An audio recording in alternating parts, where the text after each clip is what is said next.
मतलब तुम एक पराक्रमी वीर योद्धा प्ले कर रहे हो पिक्चर के अंदर यार। कम से कम कैरेक्टर को एक रियलिज्म देने के लिए मूंछें तो बढ़ा ही सकते हो भाई साहब, बट अपने को क्या है? अपने को सिर्फ पानी निकालना है। हाय गाइस, मैं हूं शांतनु और अक्षय फूफा का नाम आज से अक्षय कुमार नहीं दर्जन कुमार होना चाहिए, क्योंकि एक साल में अगर तुम एक दर्जन पिक्चरें करोगे तो यही होगा जो सम्राट पृथ्वीराज में हुआ है। और तुम्हारे को और मेरे को मिलके फूफा जी को रोकना होगा इस परिश्रम में। अगर तुम मेरा साथ देना चाहते हो तो कमेंट सेक्शन में #फूफा जी बस कमेंट करते जाना। और ये है ऑनेस्टली सेइंग।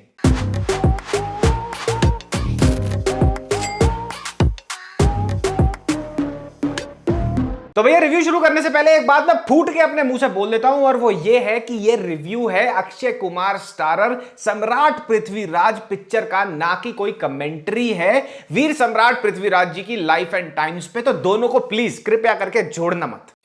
तो भैया Samrat Prithviraj as an original film, as an original adaptation had so much potential यार। मतलब खुद सोचो, you have the story of a वीर सम्राट, one of the greatest to ever defend the Indian soil. तुम्हारे पास बजट है, तुम्हारे पास एक ऐसे डायरेक्टर हैं जो बहुत ही मंजे हुए पीरियड ड्रामास बनाने में, रिसर्च करने में, and on top of that तुम्हारे पास अक्षय कुमार जैसा एक ए लिस्ट एक्टर है। और तुम कितनी अच्छी पिक्चर बना सकते हो। बट बॉलीवुड में अच्छी पिक्चर किसे बनानी है? हमें तो बस नोट गिनने से मतलब है और देशभक्ति बेचनी है।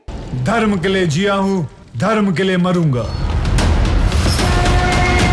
बाय गॉड, पिक्चर की टिकट के पैसे देते वक्त मैं ये सोच रहा था कि दमदार पोर्ट्रेयल देखने को मिलेगा सम्राट पृथ्वीराज जी के कैरेक्टर का, बट स्क्रीन पे जाके मेरे को मिला थका हारा और अंडरवेट राउडी राठौर जिसने बस कपड़े बदल लिए। अब विकिपीडिया के मुताबिक इस पिक्चर का बजट है 250 करोड़ रुपए, लेकिन पिक्चर देखने के बाद तुम्हारे को ये लगेगा कि 250 करोड़ में से 245 करोड़ अक्षय कुमार साहब ले गए। जो 5 करोड़ बचे थे उसमें से जो बन सकता था इन लोगों ने वो बना के हमारे को खिला दिया। पिक्चर को जोरों शोरों से मार्केट करा जा रहा है ये बोल के कि डायरेक्टर साहब ने पूरे 18 साल लिए थे इस पिक्चर के टॉपिक पे रिसर्च करने के लिए। बट अक्षय कुमार की लेजी एक्टिंग देख के पिक्चर में आपको ये लगेगा कि भैया डायरेक्टर साहब ने 18 सेकंड भी नहीं सोचा इस पिक्चर के हीरो को कास्ट करने से पहले। चलो माना एक ए लिस्ट एक्टर का ऑडियंस को थिएटर में खींचने का पोटेंशियल ज्यादा बढ़ जाता है, बट देन अगेन रियलिज्म का क्या जो सबसे ज्यादा इंपॉर्टेंट है एक ऐसी फिल्म में जो एक ऐसे व्यक्ति की लाइफ पे आधारित है, एक ऐसे वीर योद्धा की लाइफ पे आधारित है जिन्होंने अपनी मिट्टी को डिफेंड करते हुए 25-26 साल की उम्र में अपने प्राणों की आहुति दे दी। और उसको प्ले करने के लिए तुम एक ऐसे बंदे को कास्ट कर रहे हो who's 54 years old। I mean there's Shahid, there's Ranveer Singh, there's Ranbir Kapoor, and I am pretty sure अगर और ध्यान से देखा जाता तो और भी अच्छे एक्टर्स इसको प्ले कर सकते थे with much more energy and conviction. Literally जितना पैसा खर्ची पूरे का पूरी पिक्चर के सीजीआई और वीएफएक्स में नहीं हुआ होगा ना, उससे ज्यादा पैसा खर्ची हो गया होगा अक्षय कुमार की रिंकल और एजिंग छुपाने के लिए। हर शॉट में यू कैन क्लोजली ऑब्जर्व कि कितना मेकअप होता गया है और कितना एनहेंस करा गया उनकी स्किन की क्वालिटी को to make him look like a 25-26 year old. Why not cast somebody who is half his age? ना वे सपने सलामत रहेंगे, ना वे आंखें। हिस्टोरिकली मॉन्यूमेंटल कैरेक्टर्स प्ले करने के लिए बॉलीवुड के ए लिस्ट एक्टर्स ने बहुत सारी एक्सट्रीम चीजें करी हैं। फॉर एग्जांपल खिलजी का रोल प्ले करने के लिए रणवीर सिंह ने अपने बाल बढ़ाए, दाढ़ी बढ़ाई, इनफैक्ट उसने अपने आप को आइसोलेट करना शुरू कर दिया था to get into that dark mode, dark nature of that character. और साथ ही साथ उनसे पहले ऋतिक रोशन भाई साहब ने अपनी मूंछें बढ़ाई थी, नकली मूंछें नहीं लगाई थी उन्होंने जोधा अकबर के लिए, उन्होंने मूंछें बढ़ाई थी। लेकिन जब बात आई अक्षय कुमार भाई साहब से तो इन्होंने बोला अरे भाई देखो मेरे को बात करो, मेरे को पहले तो एडवांस दो तुम, ठीक है, उसके बाद मूंछें माछे तो मैं नहीं बढ़ाने वाला, नकली मूंछ मुझे लाके दे देना, राउडी राठौर में सेम मूंछ है वहीं से उठा के लाना, वो मैं लगा लूंगा, और जहां पे दाढ़ी की जरूरत पड़ेगी नकली दाढ़ी लगा लेंगे, नकली विग लगा लेंगे, बस हो गया काम। इससे ज्यादा यार तुम मेरे से उम्मीद रखो मत। मतलब तुम एक पराक्रमी वीर योद्धा प्ले कर रहे हो पिक्चर के अंदर यार। कम से कम कैरेक्टर को एक रियलिज्म देने के लिए मूंछें तो बढ़ा ही सकते हो भाई साहब, बट अपने को क्या है? अपने को सिर्फ पानी निकालना है। पिक्चर की फीमेल लीड है मानुषी चिल्लड़, जिनकी एज है 25 साल, और साफ साफ यार चांटे की तरह लगता है जब भी अक्षय कुमार और ये दोनों स्क्रीन पे आते हैं यार। मतलब क्या है इतना एज डिफरेंस?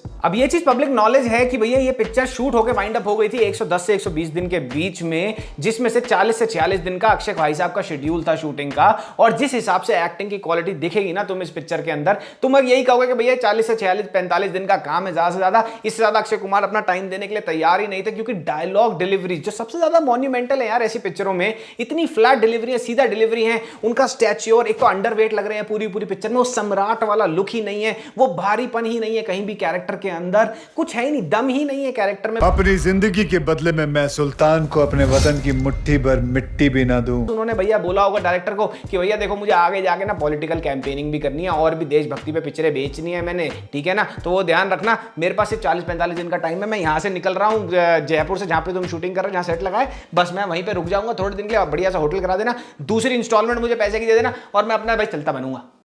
300 करोड़ इस पिक्चर का बजट बताया जा रहा है और ये कहा जा रहा है कि वीएफएक्स और सीजीआई को डेवलप करने के लिए लगभग 1 साल लग गया था, लेकिन जो थर्ड क्लास वीएफएक्स इस पिक्चर के अंदर है ना, वो 300 करोड़ नहीं, फाइवर पे 300 रुपए प्रति घंटा में तुम्हारे को 10 एनिमेटर मिल जाएंगे, वो इससे अच्छा वीएफएक्स कर देंगे। पिक्चर की एडिटिंग वॉर सीन्स में, स्पेशली वॉर सीन्स में इतनी ज्यादा खराब है, तीर कहीं से चलता कहीं लग जाता है, किसी गर्दन कैसे मुड़ रही है कैसे मुड़ रही है, कहीं भी बारीकी पे ध्यान दिया ही नहीं गया है। And war was an integral part of Veer Samrat Prithviraj जी।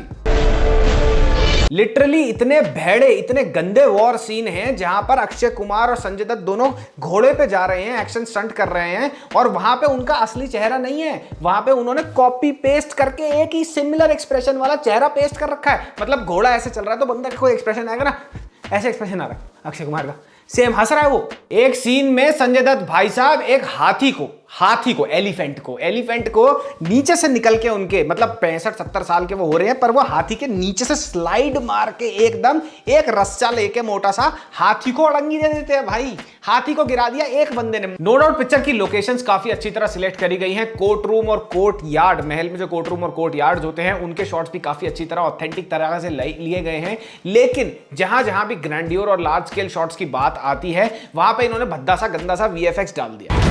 कोई पृथ्वी को चुनौती दे। पिक्चर को पेट्रियोटिज्म और देशभक्ति के नाम पे बेचने के लिए पिक्चर में जो फैक्ट्स हैं, हिस्टोरिकल फैक्ट्स को भी ज्यादा अच्छी तरह से प्रेजेंट नहीं करा गया है, वो मैं बताता हूं कैसे। पहली बात ये, मोहम्मद गौरी ने कैप्चर किया था और एनस्लेव कर लिया था पृथ्वीराज जी को, बट ये नहीं पता है आज तक कि उनकी हत्या या उनकी मौत कैसे हुई। मल्टीपल चीजें, जितना भी मैंने पढ़ा, जितनी भी मैंने रिसर्च करी कि पृथ्वीराज जी की मौत कैसे हुई थी, तो मल्टीपल चीजें हैं। अभी भी हिस्ट्री में कोई well documented hardcore straight up fact नहीं है कि हाँ भाई जो इस पिक्चर में दिखाया गया है वैसे ही उनकी हत्या करी गई थी। पिक्चर में क्रिएटिव लिबर्टी लेते हुए, विच इज कंप्लीटली फाइन, ये दिखाया गया है कि भैया पृथ्वीराज जी मार देते हैं मोहम्मद गौरी को इन 1192, जबकि हिस्टोरिकल दस्तावेजों के हिसाब से 1206 में मौत हुई थी मोहम्मद गौरी की। और जो इस पिक्चर में दिखाया गया है, जो क्लाइमेक्स पिक्चर में दिखाया गया है, वो क्लाइमेक्स एक फोकलोर है, मतलब सुनी सुनाई बातें हैं, ये मैं नहीं कह रहा हूं, ये जितनी भी रिसर्च मैंने करी वो वहां पे यही लिखा हुआ है। इनफैक्ट हमारी एनसीईआरटी में भी जो क्लाइमेक्स इस पिक्चर में दिखाया गया है वो हमारे को नहीं पढ़ाया गया था स्कूलों में। तीसरी चीज ये, जो इन्होंने पिक्चर में कंप्लीटली रफा दफा कर दी, मतलब बिल्कुल छोटी सी चीज करके इन्होंने निकाल दिया, वो था कि फैक्ट था ये चीज एक कि भैया मोहम्मद गौरी को पहले जब 1191 में कैप्चर कर लिया था हमारे वीर सम्राट पृथ्वीराज जी ने, उन्होंने कहा था जा तू जा, मैं तेरे को छोड़ रहा हूं, मैं तेरे को दोबारा पकड़ूंगा। लेकिन जब मोहम्मद गौरी वापस आया 1992 में या फिर लेट 1991 में, हिस्टोरिकल फैक्ट्स के मुताबिक ये सबसे बड़ी गलती बताई गई थी पृथ्वीराज जी की। पृथ्वीराज रासों में जो लिखा हुआ है, सम्राट पृथ्वीराज जी ने जब मोहम्मद गौरी को जान बख्श दी थी, छोड़ दिया था, वो एक टर्निंग पॉइंट था इस्लामिस्ट टेक ओवर का इंडिया में, जो अगले 450 से 500 साल चलता रहा। और ये पूरा का पूरा फैक्ट चेक इन्होंने रफा दफा कर दिया, इन्होंने दिखाया नहीं, कोई जोर ही नहीं दिया उसके ऊपर।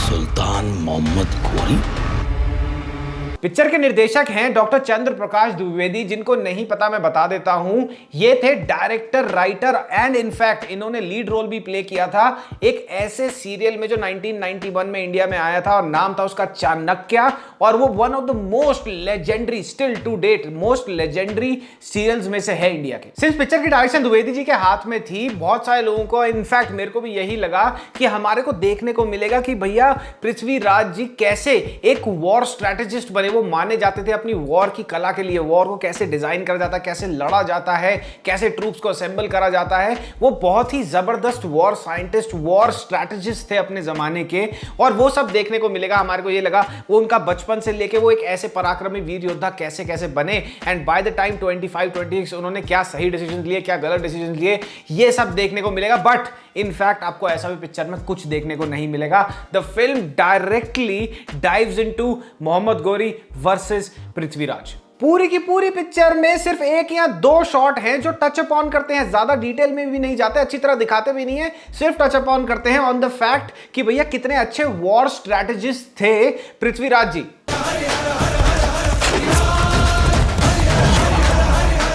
सोनू सूद पिक्चर में रोल प्ले करते हैं चांद बरदाई का, जो किंग्स पोएट उस जमाने में बोला करते थे वो हुआ करते थे। रोल काफी अच्छी तरह उन्होंने काफी कन्विक्शन के साथ निभाया। इनफैक्ट पिक्चर में संजय दत्त ने बहुत अच्छी तरह अपना काम किया, वो अपनी उम्र के हिसाब से रोल पकड़ रहे हैं, which is the best thing. और उन्होंने भी बढ़िया काम किया, सोनू सूद ने भी बढ़िया काम किया, बट देन अगेन बड़ी ही अजीब तरीके से स्टोरी को मिक्स एंड मैच करा गया, तो इतने अच्छे आर्टिस्ट भी कुछ ज्यादा खास काम कर नहीं पाए। तो भैया पिक्चर देख के ओवरऑल आपको भी यही लगेगा जो मुझे लगा था, और वो ये है कि भाई लोगों को ये पागल समझते हैं। ये एक मनी मेकिंग स्कीम है which is riding on hyper nationalism. ये पिक्चर अगर ढंग से तमीज से बनाई जाती तो ये पिक्चर बॉलीवुड का जो अभी गंदा सा नक्शा बन रहा है ना रीमेक्स का, उसको कंप्लीटली चेंज कर सकती थी। तो भैया ओवरऑल एक बहुत ही बिलो एवरेज सी ये फिल्म है, एक बहुत बढ़िया बहुत यूनिक चांस था इनके पास कि ये आजकल की टिकटॉकिया जनरेशन को ये बता सकते हैं कि हमारे सम्राट पृथ्वीराज कितने वीर थे, कितने जबरदस्त वॉर स्ट्रैटेजिस्ट थे, लेकिन ये सब बताया ही नहीं गया ढंग से। पता नहीं किस चीज में लगे हुए हैं पिक्चर में। तो भैया मैं तो यही कहूंगा अगर थिएटर नहीं जाना तो OTT का वेट कर लो, OTT पे देख लेना, वो ज्यादा बेटर है। और हर हफ्ते की तरह इस हफ्ते की 5 रिकमेंडेशंस ये रही: Chanakya, malignant, stranger things season 4, it and half baked. तो गाइस मिलते हैं नेक्स्ट रिव्यू में, तब तक मामा मिया लजानिया पप्पी। जितना ऑनेस्टली मैंने आपको ये रिव्यू देना था उतना मैंने कोशिश करी देने के लिए, अब बाकी आपके ऊपर डिपेंड करता है। लाइक, सब्सक्राइब या शेयर करिए और पैंट से हाथ निकाल लीजिए। Bye bye.